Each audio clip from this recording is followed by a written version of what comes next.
Bismillahirrahmanirrahim. Assalamualaikum warahmatullahi wabarakatuh. Perkenalkan, saya Inani Dia Lestari dari kelas 5B dengan NIM 23810500032. Di sini saya akan mengerjakan UAS praktikum evaluasi menggunakan aplikasi Itemen. Apa sih aplikasi Itemen itu? Aplikasi Itemen atau Item and Text Analysis merupakan software analisis butir soal dengan model pendekatan klasik yang berguna untuk menentukan kualitas butir soal. Nah, hasil dari analisis butir soal ini nantinya meliputi tingkat kesukaran, daya beda soal, dan lain sebagainya. Bahasa lebih dipahaminya untuk teori tes klasik seperti itu. Nanti kita langsung aja ke pengerjaan praktikumnya menggunakan Itemen.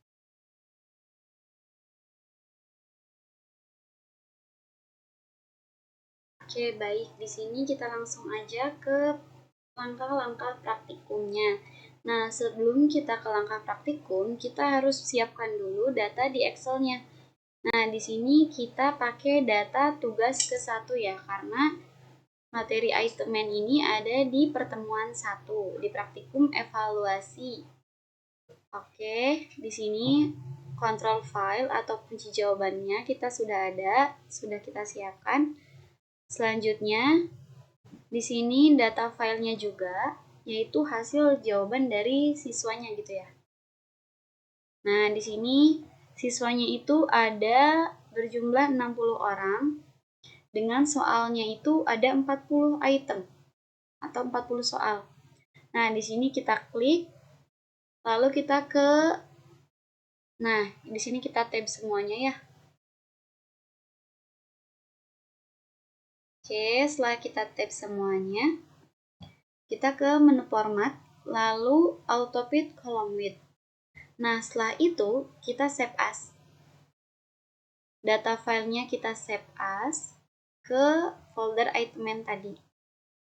Nah, di sini kita pakainya bukan Excel lagi. Kita simpannya itu text tab delimited. Oke.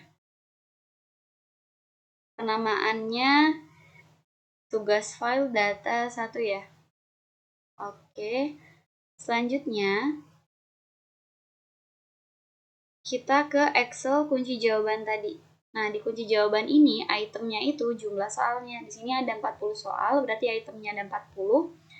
Di sini kunci jawabannya atau case-nya. Nah, di sini kunci jawabannya. Setelah itu di sini 4 ini merupakan jumlah pilihan gandanya. Nah, di sini karena pilihan gandanya ada A, B, C, D, berarti ada 4 pilihan gandanya. Selanjutnya di sini Y-nya itu status inklusi yaitu yes. M-nya di sini yaitu multiple choice atau pilihan ganda. Oke, selanjutnya sama kayak tadi, kita tab semua sampai bawah. Lalu kita ke format auto fit column width. Nah, setelah itu kita save as sama kayak tadi, kita save as ke folder Itemen. Di sini kita rubah format filenya menjadi text tab delimited. Setelah itu kita save. Setelah kita save, jangan lupa kita close supaya nanti bisa kita operasikan Itemennya ya. Berarti kita langsung aja ke Itemennya, data matrix filenya kita masukkan. Data yang tadi, data hasil anak-anaknya. Jangan lupa kita rubah di sininya text tab files. Karena tadi kan kita tab text delimited ya, berarti text tab. Nah, di sini sudah ada bentuk text-nya, data filenya kita masukin, open, lalu item controlnya atau kunci jawabannya juga kita masukin. Jangan lupa ininya dirubah ke txt dulu, format filenya, lalu control file, open. Setelah itu outputnya mau kita namai apa? Nah, di sini outputnya kita simpan di folder Itemen juga. Kita namai UAS praktikum. UAS praktikum. Nah, setelah itu kita save ya. Oke, setelah itu ininya my sample testnya masih sama. External score-nya jangan dirubah. Lanjut kita ke input format. input format tetap sama bagian ininya. Nah, selanjutnya di sini komanya itu kita ganti ke tab. Karena tadi kan kita pakainya txt ya, atau tab text delimited. Setelah itu di sini kita matikan.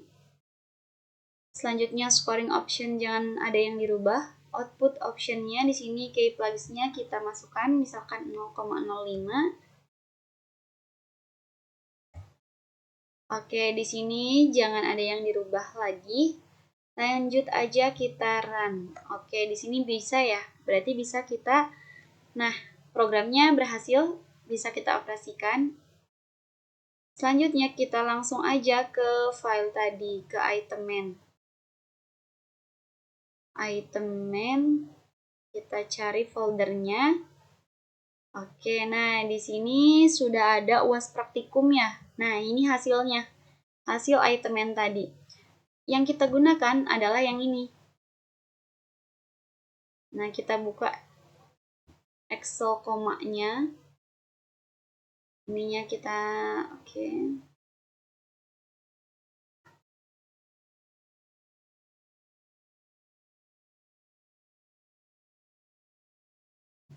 Masih belum muncul ya. Mohon maaf.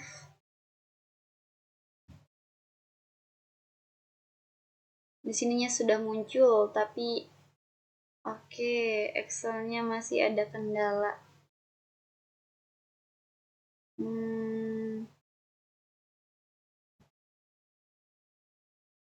Nah, di sini kita buka ya. Hasil tadi kita menggunakan aplikasi Itemman untuk teori tes klasik. Nah, di sini kita klik aja kolomnya, lalu kita ke data. Setelah itu text to column supaya rapi ya. Di sini kita next aja. Tab komanya kita centang. Next lagi, di sini jangan ada yang dirubah, langsung aja finish. Nah, setelah itu di sini data Excel-nya jadi rapi ya. Teman-teman langsung aja. Nah, di sini P-nya itu merupakan tingkat kesukaran. Nanti kita buat file Excel baru ya. Nah, di sini P-nya merupakan tingkat kesukaran. N-nya ini merupakan peserta yang memilih atau menjawab. Nah, selanjutnya total RPBIS di sini merupakan daya beda soal. Selanjutnya untuk optionnya di sini ada di bawah ya. Oke, kita buka file yang sudah aku buat sebelumnya.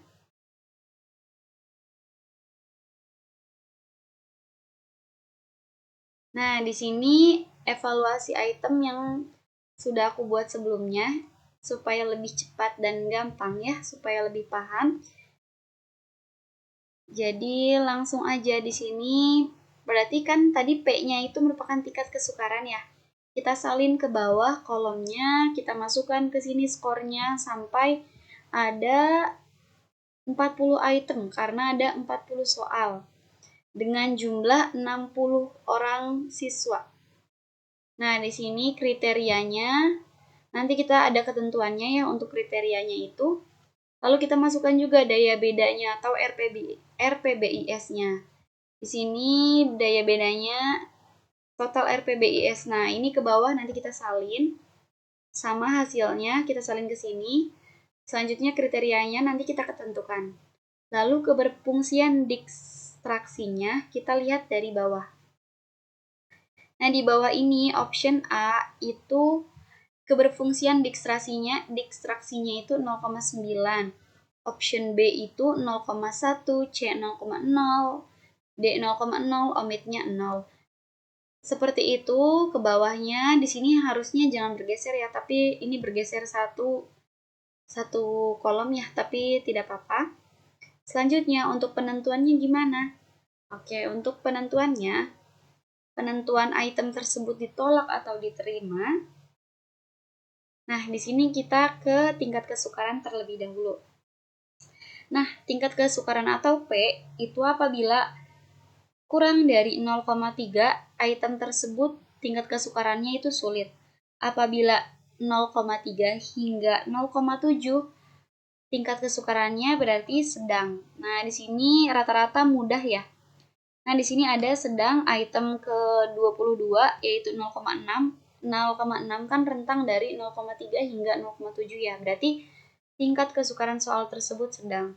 Selanjutnya di sini jika lebih dari 0,7 berarti tingkat kesukarannya itu mudah. Nah, di sini banyak yang mudah karena lebih dari 0,7. Seperti itu ya, teman-teman. Selanjutnya untuk daya beda item yang paling bagus yang tidak memiliki indeks 0, nah di sini. Untuk item yang lebih dari 0,3 itu baik. Untuk item yang 0 ke bawah itu buruk. Dan item dari 0 hingga 3 itu cukup ya, teman-teman. Oke, selanjutnya setelah kriteria yang ini kita ke kriteria keberfungsian distraksi. Nah, di sini kan tadi sudah ya. Nah, ini di sini. Oke, kita lanjut ke keberfungsian distraksi ya. Di sini evaluasi itemnya, item pertama tidak diterima atau ditolak karena daya bedanya itu buruk. Berarti di sininya tidak diterima atau ditolak ya. Selanjutnya di sini untuk yang merah ini merupakan opsi yang harus diganti karena di sini nilainya itu 0 keberfungsian distraksinya. Seperti itu. Di sini diterima karena daya beda soalnya itu baik. Selanjutnya item ketiga, di sini kan 0,6 daya bedanya yaitu baik ya. Berarti di sini opsinya itu diterima. Tapi ada yang diganti karena ada yang nilainya 0, yaitu opsi A dan opsi D. Opsi B itu direvisi, opsi D diganti. Nah, seperti ini. Opsi A dan opsi D diganti, opsi B direvisi. Seperti itu, selanjutnya terus sampai item ke-40. Mungkin sekian untuk penjelasan menggunakan itemen dan menentukan tingkat kesukaran, daya beda, dan keberfungsian distraksi dan evaluasi item dari saya. Kurang-kurangnya mohon dimaafkan. Wabillahi taufiq wal hidayah. Wassalamualaikum warahmatullahi wabarakatuh.